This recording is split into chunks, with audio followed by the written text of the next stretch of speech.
आज की सबसे बड़ी खबर, सोचिए, इजराइल और फिलिस्तीन का जो पूरा विवाद है, जो ये युद्ध है जिसमें निर्दोष लोग मारे जा रहे हैं, उसको लेकर एक ऑस्ट्रेलियन नागरिक ने वर्ल्ड कप के फाइनल में, जो कि भारत के अहमदाबाद शहर में हो रहा है, बीच मैच में वो मैदान पर उतर गया। और वो उस समय जब विराट कोहली बैटिंग के लिए आए थे।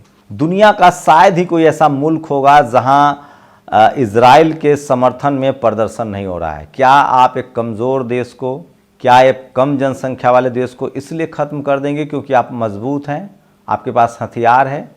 आज पूरी दुनिया ने एक बार फिर से दिखा दिया है कि दुनिया को हिटलर नहीं, बुद्ध की ज़रूरत है। और दुनिया बुद्ध के विचारों से आगे बढ़ेगी और जो कमज़ोर है, जो मजलूम है, उसके साथ दुनिया खड़ी होगी। नमस्कार, मैं शंभू कुमार सिंह और आप देख रहे हैं नेशनल दस्तक। मैं आपको इजराइल और फिलिस्तीन युद्ध का अपडेट बताऊंगा, लेकिन उससे पहले ले चलूंगा आपको भारत के अहमदाबाद के उस शहर में जहां वर्ल्ड कप का फाइनल मैच हो रहा था। जॉनसन नाम के एक युवा ने बीच मैच में, बीच मैदान में फिलिस्तीन, सेफ फिलिस्तीन, फ्री फिलिस्तीन और स्टॉप बम्बार्डिंग का टी शर्ट पहनकर बीच मैदान में पूरी दुनिया को मैसेज दिया कि यह दुनिया वालों, दुनिया में अगर शांति चाहते हो, अमन चाहते हो, तो फिलिस्तीन के साथ खड़े हो जाओ। और यह आज सोशल मीडिया पर सबसे ज़्यादा वायरल है। तो सोचिए, दुनिया का शायद ही कोई देश हो, न्यूयॉर्क में प्रोटेस्ट हो रहा है, जर्मनी में प्रोटेस्ट हो रहा है, फ्रांस में प्रोटेस्ट हो रहा है, दुनिया का शायद ही कोई शहर हो जहां प्रोटेस्ट नहीं हो रहा है। और अब तो भारत सरकार ने भी इजराइल के खिलाफ और फिलिस्तीन के पक्ष में यूनाइटेड नेशंस में वोट दिया है। वहीं 43वां दिन भी लगातार युद्ध जारी है और इजराइल अपने पहले के ही तरह स्कूल पर, अस्पताल पर और मजलूमों पर बमबारी कर रहा है।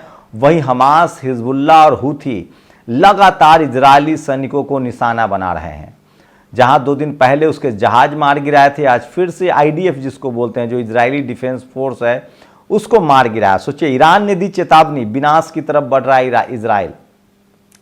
इस युद्ध में लड़ने वाले देशों की संख्या भी बढ़ गई, अब टोटल देश 7 हो गए हैं।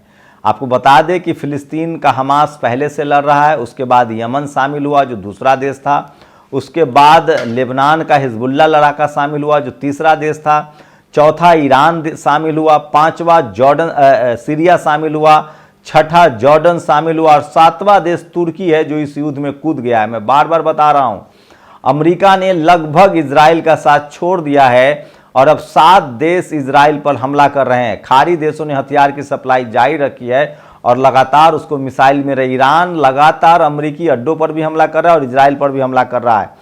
हमास को पकड़ना उल्टा पड़ गया। सोचिए, गजा में मोसाद, जो कि सबसे दुनिया की सो कॉल्ड, मैं तो सो कॉल्ड ही कहूँगा, सो कॉल्ड अपने आप को स्मार्ट इंटेलिजेंस एजेंसी समझता था जैसे CIA है, लेकिन अब हमास के चक्कर में उसको लेने की देनी पड़ रही है। और अब साफ हो गया है कि मोसाद का जो प्रमुख है, मोसाद चीफ, वो फंस गया है गाजा में। तो समझिए, गुरिल्ला युद्ध में, जमीन पर युद्ध में किस तरह से हमास भारी पड़ रहा है। ठीक उसी तरह से जैसे तालिबानियों ने अमेरिका को घुटने टेकवा दिए थे, जैसे वियतनामियों ने अमेरिका के घुटने टेकवा दिए थे, उसी तरह से अब गजा पट्टी में जो फिर इजरायली सेना है उसको फिलिस्तीन ही करारा जवाब दे रहे हैं।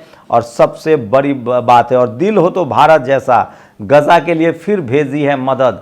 तो दूसरी बार भारत ने बड़ी मदद भेजी है गजा को। मैं फिर कह रहा हूं, भारत सरकार की, भारत की हमेशा से विदेश नीति रही है कमज़ोर के पक्ष में खड़ा होना, मजलूम के पक्ष में खड़ा होना, और यही इंसानियत है। नॉन अलायन मूवमेंट, जो गुट निरपेक्ष देश था, उसका भारत ने रिप्रेजेंट किया है।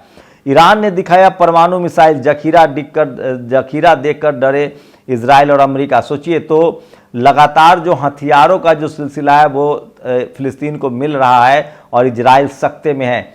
800 से ज़्यादा हिजबुल्लाह ने रॉकेट दागे हैं, ये सबसे बड़ी खबर है।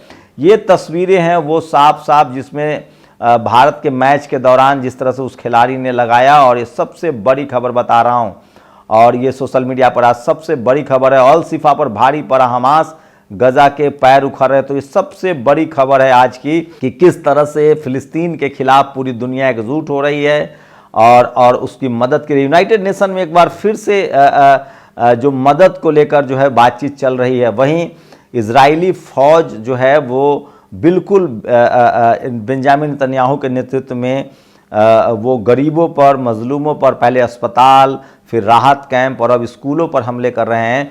और अब तक के इस युद्ध में 2023 वाले जो बमबारी हो रहे हैं उसमें लगभग 3000 मासूम बच्चे चपेट में आए हैं। 15,000 से ज़्यादा निर्दोष फिलिस्तीनियों को मौत के मारे जा चुके हैं और इसको लेकर पूरी दुनिया में गुस्सा जो है वो बढ़ता जा रहा है। लेकिन सबसे बड़ी बात है कि जितना बर्बादी होना था फिलिस्तीन का वो हो चुका है। वेस्ट बैंक की तरफ मैंने बार बार आपको कहा कि हमास में इतना ज़्यादा कभी भी लोग नहीं जाना चाहते थे। अब जो आम फिलिस्तीनी है उसे लगता है कि हम अपना परिवार, अपना बच्चा, अपना सब कुछ गंवा चुके हैं, लेकिन हम अपना देश नहीं गंवाएंगे, हम अपना देश बचा लेंगे। और इसीलिए वो हमास में शामिल हो रहे हैं। हिजबुल्ला, हूथी, ये तमाम लड़ाके जो हैं वो गज़ा पट्टी की तरफ जा रहे हैं और ये लड़ाई लंबी चलेगी, लंबी खींचेगी।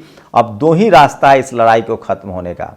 इज़राइल को एक एक इंच ज़मीन जो है फ़िलिस्तीन को वापस करना होगा। जो बर्बाद किया उसने, जो जिस तरह से उसने मलबे में तब्दील कर दिया है, उसको उसका हर्जाना देना पड़ेगा। और सबसे बड़ी बात है कि इंटरनेशनल फोरम पर, इंटरनेशनल कोर्ट पर बेंजामिन नेतन्याहू के खिलाफ केस चलेंगे। और इजराइल अब पूरी तरह से फंस गया है और उसे फ़िलिस्तीन को पूरी तरह से फ़िलिस्तीन आज़ादी चाहता है या फिर वो युद्ध के मैदान में है। और सबसे बड़ी बात है, रूस, चीन, ईरान के दबाव में और खाड़ी के 60 देशों के दबाव में अमेरिका ने अपने हाथ खींच लिए हैं। इसका मतलब है कि एक एक इंच का जवाब देना पड़ेगा। इस समय की सबसे बड़ी खबर बता रहा हूं। आप लोग अपनी प्रतिक्रिया जरूर दीजिए। शुक्रिया। नेशनल दस्तक की आपसे गुजारिश है कि अगर इसको बचाना चाहते हैं तो नेशनल दस्तक को सब्सक्राइब करने के लिए रेड कलर के सब्सक्राइब बटन को दबाएं, फिर बेल आइकन की घंटी दबाएं। नेशनल दस्तक को बचाने के लिए बहुत जरूरी है कि हर खबर को शेयर करें, लाइक करें, कमेंट जरूर करें।